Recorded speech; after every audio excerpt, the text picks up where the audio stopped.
El archivo de video número 7 comenzó a reproducirse solo, mostrando la sala de mi propio departamento en tiempo real, pero con una figura sentada en el sillón que yo mantenía vacío frente a mí. Apreté la barra espaciadora para pausarlo, sintiendo el frío del teclado bajo mis dedos. Pero el segundero en la pantalla continuó avanzando implacablemente.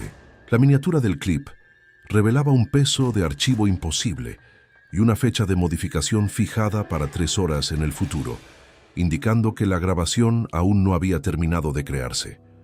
Alguien había subido ese material a la nube compartida, sabiendo exactamente en qué momento de la madrugada yo estaría revisando esta carpeta específica. Si cerraba la computadora ahora, jamás entendería por qué la figura en el monitor acababa de levantar la mano para señalar hacia el pasillo oscuro que se extendía a mis espaldas, justo donde el sonido de un reloj de bolsillo acababa de detenerse. La luz azulada del monitor era lo único que iluminaba mi estudio. La taza de café a mi lado llevaba horas fría, y el silencio del departamento era tan pesado que podía escuchar la fricción de mi propia sangre circulando. Como editor de video independiente, trabajaba de noche. El aislamiento era mi herramienta principal para cumplir con los plazos ridículos de los creadores de contenido. Este encargo en particular provenía de un cliente anónimo. El correo electrónico solo contenía un enlace a una nube cifrada, un pago generoso depositado directamente en mi cuenta y una única instrucción: compilar y limpiar 7 videos bajo el título de Leyendas Mexicanas captadas en cámara.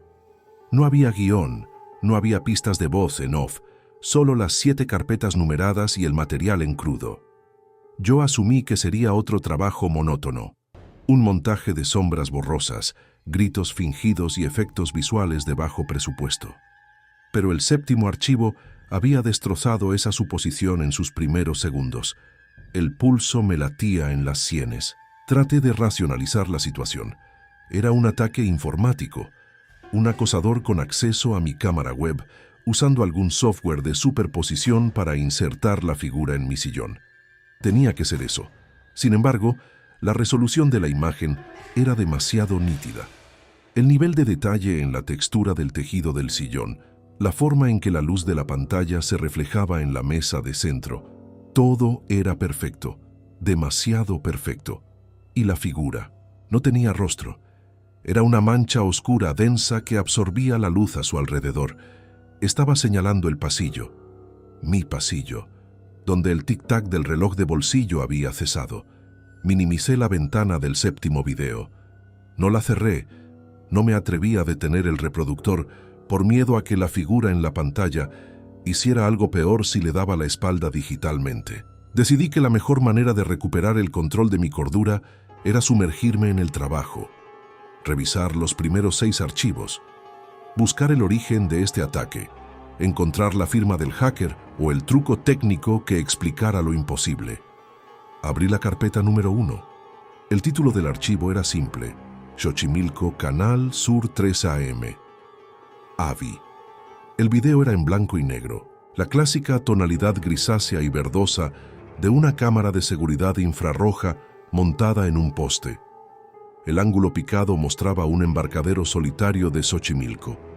Las trajineras, sin sus coloridas decoraciones visibles bajo esa luz monocromática, parecían féretros flotantes atados a postes de madera carcomida.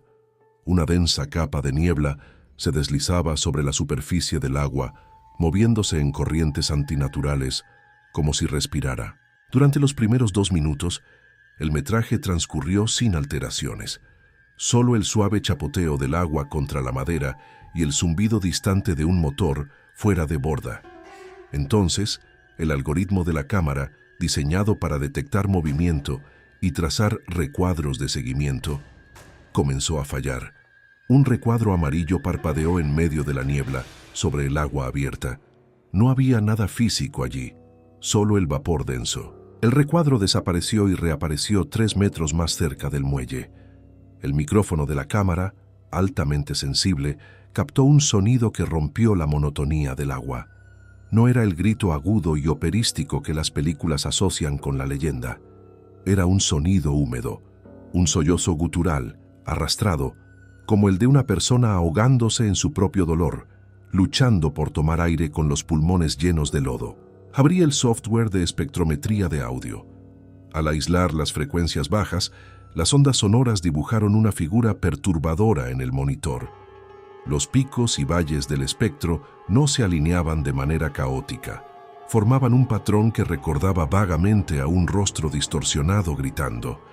El recuadro de seguimiento de movimiento siguió saltando, cada vez más cerca. El sollozo se volvió ensordecedor. De repente, el agua frente al muelle pareció hervir. Burbujas grandes estallaron en la superficie.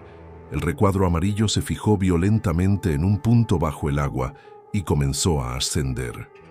Una masa oscura, goteante y envuelta en cabello enmarañado, emergió del canal. La cámara intentó enfocarla, pero la figura emitía un calor extremo o una radiación extraña que saturaba el sensor infrarrojo, convirtiéndola en una silueta blanca deslumbrante.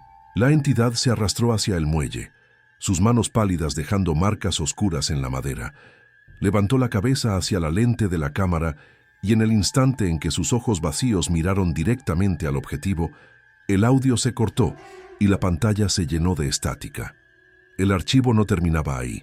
La grabación continuaba por 10 minutos más, registrando únicamente el sonido inconfundible de pies descalzos y mojados caminando sobre la madera, alejándose de la cámara y entrando al área urbana circundante.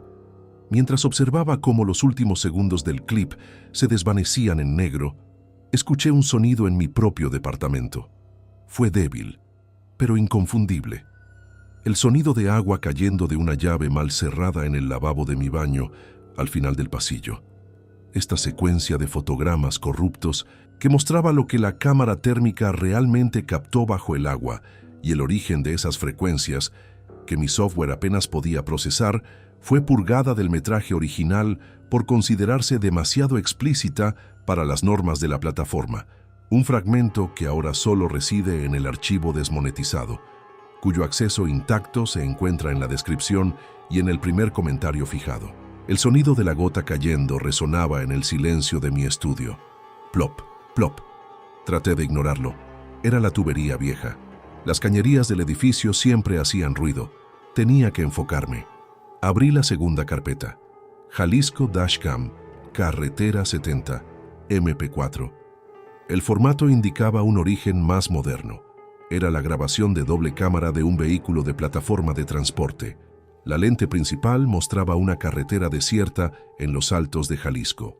La lente secundaria iluminaba el interior del coche, enfocando a un conductor joven con ojeras profundas y expresión aburrida. El reloj digital marcaba la 1:45 de la madrugada. El conductor escuchaba una estación de radio local que transmitía música de banda a bajo volumen. La carretera estaba flanqueada por extensos campos de agave, cuyas hojas puntiagudas se veían como hileras de lanzas bajo los faros del coche. La cámara delantera captó una silueta en el borde de la carretera, iluminada por un instante. El conductor frenó bruscamente, maliciando la presencia de un animal o un peatón imprudente. Al detenerse, la silueta se hizo visible. Era un hombre excepcionalmente alto, vestido con un traje de charro completamente negro, adornado con botonaduras de plata que brillaban con una luz antinatural en la oscuridad de la noche. Llevaba un sombrero de ala ancha que ocultaba por completo su rostro. El conductor, rompiendo el protocolo de seguridad de la aplicación, bajó la ventanilla y preguntó si el hombre necesitaba ayuda. La respuesta, captada por el micrófono interno, fue una voz profunda, retumbante, que parecía resonar desde el interior del asfalto mismo. Pidió un viaje hasta el cruce de un pueblo cercano. El conductor aceptó. La puerta trasera se abrió y el vehículo entero se inclinó bajo el peso abrumador del pasajero. El sonido de espuelas metálicas arrastrándose por las alfombrillas del coche fue nítido y perturbador. El conductor reanudó la marcha. Durante los siguientes 5 minutos, el silencio en el habitáculo fue sepulcral. El conductor intentaba mirar por el espejo retrovisor repetidamente, tragando saliva. Apliqué un filtro de realce de sombras al video para analizar el asiento trasero. Lo que vi me hizo retroceder en mi silla. El espejo retrovisor del conductor reflejaba un asiento vacío. Sin embargo, en el video de la cabina, el hombre de negro estaba claramente sentado allí, inmóvil. La anomalía se intensificó. La radio del coche comenzó a fallar, la música de banda fue reemplazada por estática, y luego por el sonido de cascos de caballo galopando a toda velocidad sobre pavimento mojado. El conductor empezó a entrar en pánico. Trató de apagar la radio, pero los botones no respondían. El pasajero de negro levantó una mano, cubierta por un guante de cuero adornado con plata, y la posó sobre el respaldo del asiento del conductor. El micrófono capturó el sonido de la tapicería derritiéndose y un leve olor a azufre y cuero quemado que, absurdamente, creí oler en mi propia habitación.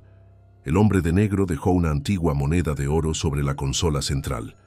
Al momento en que el oro tocó el plástico, la cámara delantera mostró que la carretera recta había desaparecido, reemplazada por un camino de herradura, rodeado de fuego y niebla. La cámara interior captó el grito desesperado del conductor antes de que la lente se rompiera en pedazos, cortando la transmisión visual. El audio continuó registrando los gritos del joven, el relincho ensordecedor de un caballo gigante y el sonido de espuelas alejándose en la oscuridad. El video terminaba mostrando una marca de tiempo que no correspondía al año actual, sino a 1914. Me froté las sienes. El dolor de cabeza empezaba a volverse insoportable. Las anomalías en los metadatos de los videos eran imposibles de falsificar a este nivel. Había comprobado la integridad de los archivos con herramientas forenses y no había rastros de software de edición. Las imágenes eran en bruto. Esto no era un montaje de un aficionado. Esto era algo que había sido extraído directamente de la fuente. Y esa fuente estaba desafiando la lógica de la realidad. Abrí la tercera carpeta. Chihuahua, La Pascualita, CCTV, MKB. La calidad del video era impecable, 4K sin compresión. Provenía del circuito cerrado de televisión de la famosa tienda de vestidos de novia en el centro de Chihuahua. La cámara estaba enfocada directamente en la vitrina principal, donde se exhibía el legendario maniquí conocido como La Pascualita. La leyenda urbana sostenía que la figura hiperrealista, con su piel pálida, uñas detalladas y cabello natural humano, era en realidad el cadáver embalsamado de la hija de la dueña original. Un relato macabro, pero comúnmente descartado como folclore local para atraer turistas. Sin embargo, el video que estaba frente a mí contradecía cualquier explicación racional. El metraje comenzaba a las 3:00 de la madrugada. La calle estaba vacía. La iluminación cálida de los reflectores de la tienda resaltaba cada doblez del vestido de novia y cada detalle del rostro del maniquí. Durante 20 minutos no ocurrió nada. Reproduje el video a velocidad rápida, atento a cualquier cambio. En el minuto 22 la pantalla parpadeó. Fue un fallo de menos de un segundo, una pérdida de fotogramas, un glitch común en sistemas digitales antiguos. Pero cuando la imagen se estabilizó, algo había cambiado. La cabeza de la Pascualita, que antes miraba directamente hacia el frente de la calle, ahora estaba girada unos 15 grados hacia la izquierda, mirando directamente a la lente de la cámara de seguridad. Hice una pausa. Amplié la imagen hasta que los píxeles amenazaron con difuminarse. El detalle de las manos del maniquí, apoyadas en una pequeña mesa decorativa, era aterrador. Las cutículas de las uñas parecían estar retraídas y un sutil tono azulado se extendía por los nudillos, característico del rigor mortis o de la congestión venosa post-mortem. Reproduje el video en cámara lenta, fotograma por fotograma. El siguiente movimiento no fue un salto de cámara, fue un movimiento fluido, biológico. La Pascualita levantó lentamente su mano derecha y la apoyó contra el cristal de la vitrina. Al hacer zoom en el punto de contacto, pude ver algo que me paralizó la respiración. Una ligera condensación se formaba en el interior del vidrio, alrededor de los dedos del maniquí. Calor, humedad, respiración. La mirada de la figura de cera permanecía clavada en la cámara. Su expresión, antes plácida y sin vida, parecía ahora cargada de una malevolencia fría y calculadora. La condensación en el cristal se espesó y con un dedo índice rígidamente extendido, el maniquí comenzó a trazar un símbolo en el vapor del cristal, un patrón de espirales entrelazadas. Mientras la figura dibujaba, noté una inconsistencia en el fondo del video. Los reflejos en el cristal de los autos que pasaban ocasionalmente por la avenida no coincidían temporalmente. Un automóvil cruzaba en el reflejo, pero las luces traseras desaparecían antes de cruzar todo el escaparate, como si el espacio dentro de la tienda existiera en un bucle temporal desconectado del exterior. Al volver la vista hacia el símbolo en el cristal, noté que la figura había dejado de dibujar. La condensación comenzó a evaporarse rápidamente, revelando el rostro pálido y los ojos vidriosos del maniquí, mirando fijamente, pero ya no a la cámara. Su mirada, debido a la perspectiva, parecía estar dirigida directamente hacia mí, a través del monitor, como si estuviera viendo el reflejo de mi propia habitación detrás del cristal. Y en ese efímero reflejo digital de mi estudio, detrás de la figura de la novia embalsamada, creí ver una sombra proyectada en mi pared que no correspondía a mis muebles. Era el tipo de expediente que nunca pasaría los filtros de YouTube, material crudo y perturbador con anomalías biológicas documentadas que solo se puede encontrar en el archivo desmonetizado. Un documento reservado en la descripción y el primer comentario fijado que contiene las piezas que la censura intenta borrar. El terror se había asentado en mi estómago como una roca helada. Mis manos temblaban sobre el teclado. Traté de convencerme de que el exceso de cafeína y la falta de sueño estaban provocando alucinaciones visuales y auditivas. Sin embargo, las evidencias digitales eran inflexibles. Cada video presentaba una alteración precisa de la realidad que desafiaba cualquier manipulación conocida. La necesidad de entender, de encontrar el patrón antes de que el séptimo video terminara de ejecutarse, me impulsó a abrir la cuarta carpeta. Guadalajara Panteón Belén Livestream. MOV. Era una grabación de pantalla de un teléfono móvil capturando una transmisión en vivo de Instagram que había sido eliminada hace años. El formato vertical mostraba la interfaz de la aplicación, con un torrente de comentarios desplazándose velozmente en la parte inferior. La cámara era sostenida por una persona respirando agitadamente mientras caminaba por los estrechos pasillos del Panteón de Belén en Guadalajara. El lugar, famoso por sus tumbas del siglo XIX y su arquitectura gótica, estaba sumido en la oscuridad total, apenas rasgada por el haz de luz del flash del teléfono.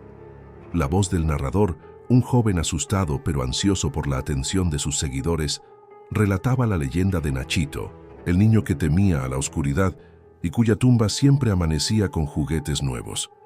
La cámara enfocó la tumba en cuestión. El sepulcro de piedra estaba coronado por una escultura de mármol y rodeado de docenas de cochecitos, peluches y canicas. El narrador, buscando una reacción más fuerte de su audiencia, se atrevió a tomar un pequeño tren de madera de la tumba y guardarlo en el bolsillo de su chaqueta. Inmediatamente, la conexión del video en vivo comenzó a deteriorarse.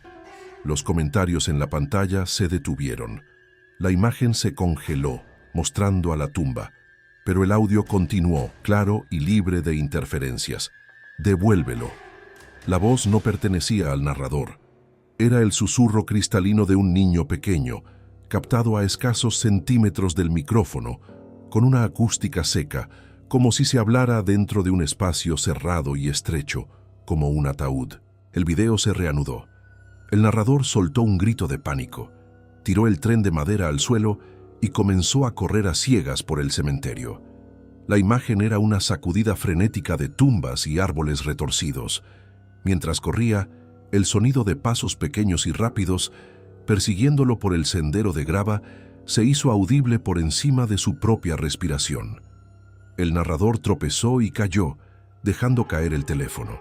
La cámara quedó apuntando hacia el cielo estrellado, pero en el borde inferior del encuadre, una pequeña figura vestida con ropa antigua, casi transparente y destilando una luz mortecina, se acercó al teléfono. Una mano infantil, fría como el mármol, tapó la lente de la cámara, sumiendo la transmisión en la oscuridad total antes de cortarse abruptamente. Tragué saliva sonoramente. Pausé el reproductor. Mi estudio estaba completamente a oscuras, a excepción del brillo de las pantallas. Giré la silla muy lentamente, observando el rincón de la habitación donde guardaba mis equipos viejos. Algo había llamado mi atención por el rabillo del ojo. Allí, apoyado contra la pata de mi trípode, estaba el pequeño tren de madera que había visto en el video. Idéntico, con la misma pintura descascarada y una de las ruedas rota. Un objeto físico que había cruzado la barrera entre la grabación digital y mi realidad tangible. El patrón se volvía claro y aterrador. No estaba simplemente editando videos sobre leyendas. Los videos estaban manifestando esas leyendas en mi entorno, anclándolas a mi espacio mediante un objeto o un sonido, como piezas de un rompecabezas que se armaba por sí solo. Con el corazón latiendo desbocado, abrí la quinta carpeta. Monterrey Cerro Silla Dron Anomalia, MP4. El archivo pesaba varios gigabytes, sugiriendo una alta tasa de bits y resolución extrema. El metraje inició mostrando una panorámica espectacular de Monterrey al anochecer, capturada desde un dron de uso profesional. Las luces de la ciudad comenzaban a encenderse en el valle, mientras la imponente silueta del Cerro de la Silla dominaba el horizonte bajo un cielo teñido de tonos magentas y púrpuras. El piloto dirigió el dron hacia las zonas escarpadas y menos accesibles de la montaña. Conforme el aparato ascendía y se adentraba en los cañones profundos, la calidad de la señal telemétrica mostrada en la pantalla comenzó a sufrir interferencias, a pesar de estar a poca distancia. La imagen empezó a registrar artefactos extraños, distorsiones en forma de ondas que deformaban las rocas y la vegetación escasa. De repente, de una de las cuevas más altas del cerro, emergieron 5 orbes de luz cegadora. No eran faros ni linternas, ni tampoco reflejos. Emitían una luz viva, pulsante, que alternaba entre el blanco azulado y el naranja ardiente. Las esferas de luz no flotaban a la deriva. Volaban en formación coordinada, rodeando al dron a una velocidad vertiginosa. El operador del dron intentó realizar maniobras evasivas, pero las esferas eran demasiado rápidas. Al acercarse peligrosamente a la cámara, la luz intensa reveló detalles perturbadores en su interior. No eran bolas de fuego puro. A través de la distorsión térmica y la sobreexposición del sensor de la cámara, se podían vislumbrar rostros humanos en el núcleo de las luces. Rostros ancianos, surcados de arrugas profundas, con expresiones retorcidas en muecas grotescas y los ojos en blanco, como si hubieran rodado hacia atrás en sus órbitas. Eran brujas, manifestadas en su forma de bolas de fuego. El zumbido de los rotores del dron fue ahogado por un sonido agudo y estridente, parecido al chirrido de metal oxidado o a cientos de cuervos graznando al unísono. La temperatura alrededor del aparato se disparó. La carcasa de plástico comenzó a derretirse, deformando el ángulo de visión de la cámara. Las brujas se lanzaron en picada, embistiendo el dron. En los últimos segundos de la grabación, la cámara giró violentamente, capturando una de las esferas deteniéndose justo frente a la lente, revelando con claridad absoluta el rostro de una anciana sonriendo, con hilos de humo negro emanando de sus labios agrietados. Luego, el dron cayó libremente hasta estrellarse contra la roca. El archivo se cortó en negro. El zumbido eléctrico en mi estudio parecía haberse vuelto más intenso. El aire olía ligeramente a ozono y plástico quemado.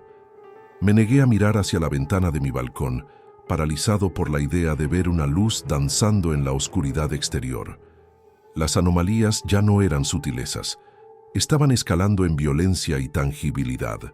Las leyendas no eran mitos aislados. En estos videos se presentaban como entidades agresivas conscientes de que estaban siendo observadas. La sexta carpeta, titulada Tlaxcala Rancho Nahual Trailcam, MOP, contenía una grabación de una cámara trampa nocturna, fijada en el poste de un corral de ganado en una zona rural. La imagen estaba bañada en la fuerte luz infrarroja del dispositivo, dando a todo un aspecto fantasmal y contrastado. La fecha y hora indicaban las 2 de la madrugada de una noche de luna llena. El corral estaba habitado por varias ovejas amontonadas nerviosamente en una esquina. Un enorme perro mastín, encadenado cerca de la puerta, ladraba furiosamente, erizado y retrocediendo, tirando de la cadena hasta ahogarse, aterrorizado por algo invisible en la penumbra. Entre los arbustos espesos más allá del corral, se materializó una silueta. Al principio parecía un perro callejero de gran tamaño o un lobo sarnoso, caminando a cuatro patas de manera desgarbada. El animal se acercó al cerco de alambre de púas, deteniéndose justo en el límite de la iluminación infrarroja. Y entonces ocurrió la transformación. No fue un efecto especial suave o mágico, fue un proceso doloroso y macabro. El sonido de huesos dislocándose y tendones rompiéndose fue registrado nítidamente por el micrófono de la cámara trampa. Las patas delanteras del lobo se extendieron dolorosamente, articulándose en ángulos imposibles hasta convertirse en brazos huesudos, terminados en manos con garras largas. La columna vertebral se irguió, rompiendo la piel del lomo de manera grotesca, revelando vértebras que se acomodaban para sostener un peso bípedo. La criatura se puso de pie, alcanzando más de 2 metros de altura. Su cuerpo combinaba rasgos animales con proporciones humanas enfermizas. Retazos de ropa ensangrentada y curtida colgaban de sus extremidades como una segunda piel. El nahual se acercó a la lente de la cámara, sus ojos brillando con una inteligencia maligna. Miró directamente al sensor infrarrojo, levantó una mano deforme y señaló con un dedo largo hacia el lente. La cámara pareció reaccionar, los píxeles se corrompieron formando patrones geométricos caóticos antes de restaurar la imagen.